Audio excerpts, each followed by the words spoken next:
오늘 설교는 수수께끼로 시작을 해보려고 합니다. 우리의 삶에 분명 이건 내 건데 나의 것이거든요. 물론 나도 조금은 쓰는데 남이 더 많이 쓰는 게 있습니다. 뭘까요? 누가 하셨죠? 이야.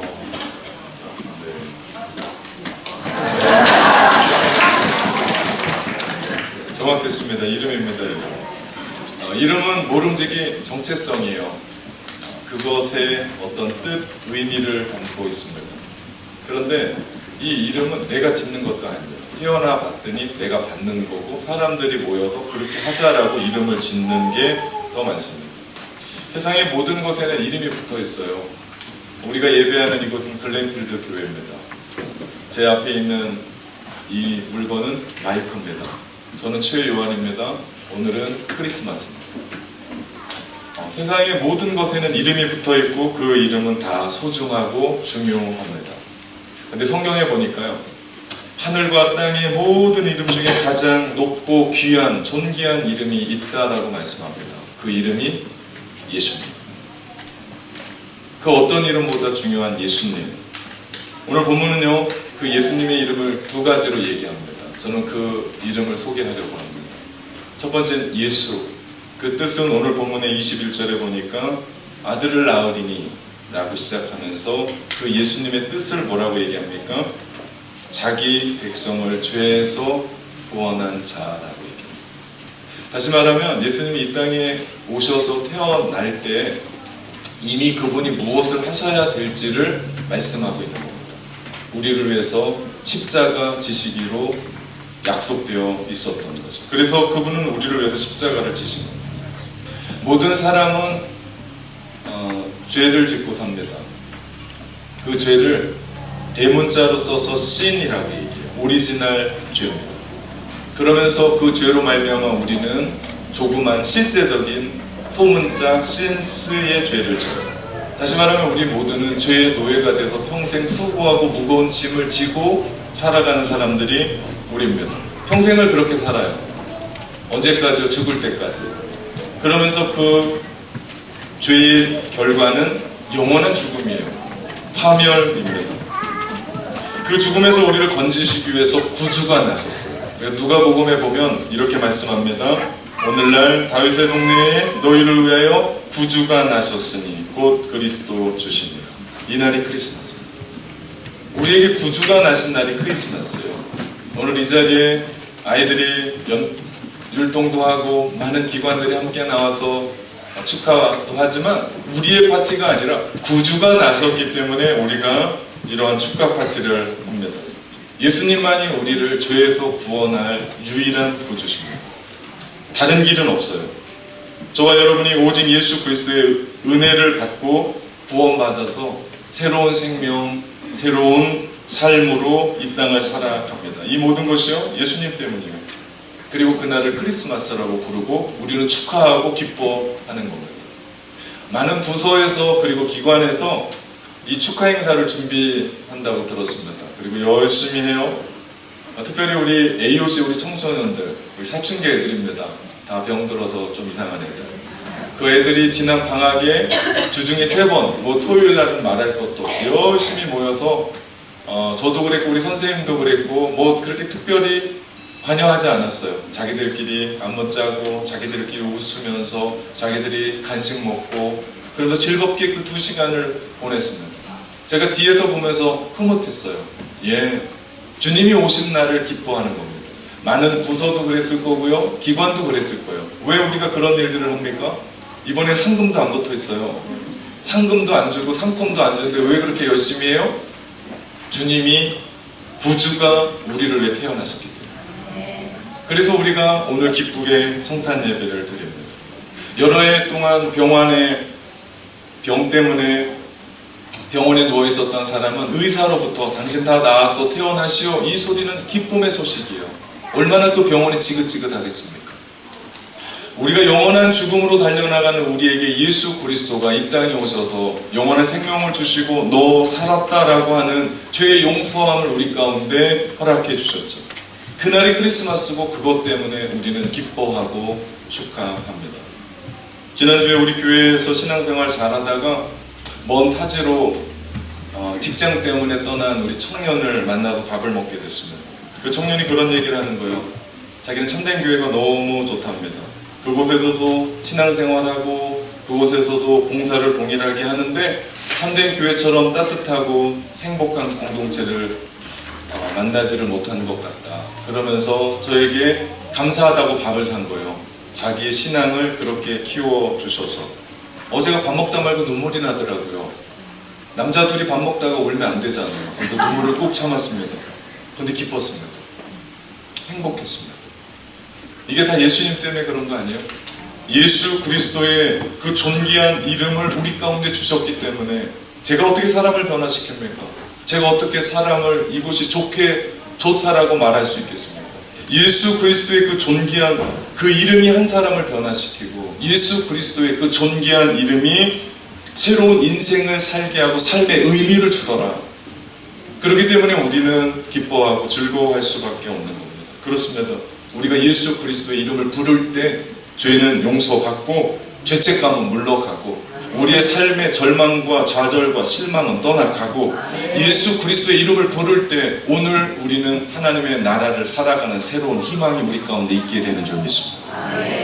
왜 그렇습니까? 예수 그리스도, 예수님의 그 이름의 뜻은 자기 백성을 죄에서 구원할 자이시기 때문에. 여러분, 신앙생활의 핵심은요, 거룩은 생명입니다.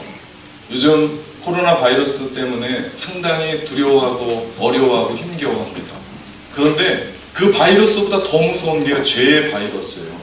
그 죄의 바이러스가 우리 가운데 들어오면 우리 삶은 다 깨져버려요. 가정 깨져버립니다. 우리의 신앙 말할 것도 없어. 우리의 인생이 깨져버려요. 그 죄의 바이러스의 유일한 해결제, 유일한 백신, 예수. 그 이름을 우리에게 주신 줄 믿습니다. 또 하나의 이름은요, 임마누엘이에요. 오늘 말씀 23절에 보니까 그 뜻을 얘기해요. 하나님이 우리와 함께 하니라. 2000년 전 예수님이 인간의 몸을 입고 이 땅 가운데 오셨어요. 그날을 크리스마스라고 얘기해요. 구약에 하나님이 나타나실 때는 징조가 있었어요. 지진이 일어났습니다. 천둥 번개가 쳤어요. 그리고 구름이 빽빽하게 들어왔습니다. 뉴질랜드 구름, 엄청난 빛 뿌리는 구름 볼 때 여러분, 저 구름을 보면서 막 두려울 정도예요. 구름이 저럴 수가 있나 죠. 그런 구름으로 주님이 나타나셨거든요. 그러니까 모든 구약의 백성들이 벌벌 떨었습니다. 그런데 신약에 와서 하나님이 이 땅에 오셨는데 누구로 오셨어요? 어린아이로 오셨어요. 여러분, 어린아이가 두려운 사람 있습니까? 여러분, 세상의 모든 아이들은 예뻐요. 그거 아십니까? 혹시 여러분 눈에 쟤는 안 예쁘고 쟤는 못생기고 그런 사람 이상한 거 잘 돌봐주셔야 될 거예요. 세상의 모든 아이들은 예뻐요. 모든 아이들은 예쁩니다. 여러분, 어린 아이로 태어난 예수 그리스도를 접근하지 못할 사람이 있을까요? 아무도 없을 겁니다. 그래서 주님이 이 땅 가운데 성인의 모습으로 오지 않고 왕으로 오지 않으시고, 물론 왕으로 왔지만 백마탄 왕자로 오지 않으시고 어떻게 오셨습니까? 어린 아이로 오셨습니다. 왜 그렇습니까? 모두가 그분께 다가갈 수 있도록, 모두가 그분께 더 가까이 나아갈 수 있도록. 그게 뭡니까? 임마누엘입니다. 그래서 임마누엘은 하나님의 자녀는 어떤 상황에서도 결코 혼자가 아니고 언제나 하나님이 함께 계시다라고 하는 약속, 눈물나게 아름다운 이름입니다. 또한 임마누엘의 이름은 어둡고 힘든 시대를 살아가는 하나님의 백성들에게 우리 가운데 주신 위로의 이름이요 소망의 이름인 줄 믿습니다. 우리의 삶에 가장 어둡고 힘들 때, 힘든 순간에도 하나님이 우리와 함께 계신다면 우리는 절망할 필요가 없어요. 그래서 성경 말씀에요, 두려워하지 말라라고 하는 말씀이 수없이 나옵니다. 몇백 번이 나와요. 심지어는 366번이라고 얘기하는 사람도 있습니다. 두려워하지 말라라고 하는 그 말씀에 따라 나오는 구절이 있어요. 뭡니까? 내가 너희와 함께 하겠다. 내가 너희와 함께 하겠다. 여러분, 인생이 두렵습니까? 그 두려움을 이기기 위해서는 밥 많이 먹어서도, 돈을 많이 벌어서도, 유명해져서도, 공부 많이 해서도 그 두려움은 사라지지 않습니다. 우리 인생의 두려움은 하나님이 나와 함께 계심을 믿을 때, 그때 두려움은 사라지는 줄 믿습니다. 그렇기 때문에 우리는 그 두려움 때문에 절망할 필요가 없어요. 왜? 오늘 이 땅에 인간의 몸을 입고 친히 내려오신 그 예수 그리스도가 여러분과 영원히 함께 계시기 때문입니다. 로렌스 형제의 하나님의 인재 연습이라고 하는 아주 걸작인 책이 있습니다. 고전인데요. 이 책에서 하나님의 인재 연습해야 된다라고 로렌스 형제가 우리 가운데 얘기하는데, 그 책에서 이야기하는 핵심이 이겁니다.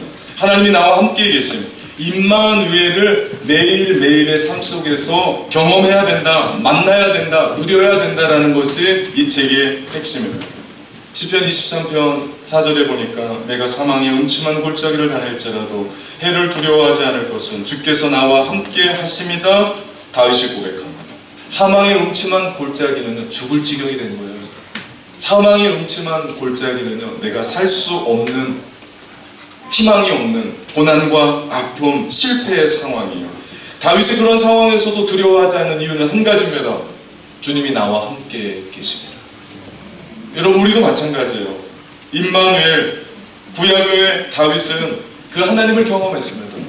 여러분, 이 땅을 살아가면서 오늘같이 맑은 날도 있지만 비 오고 흐리고 눈 오고 비바람 부는 날이 있습니다. 눈물이 나는 날이 있어요. 아픔의 날이 있어요. 나 혼자 있는 것 같은 날이 있어요.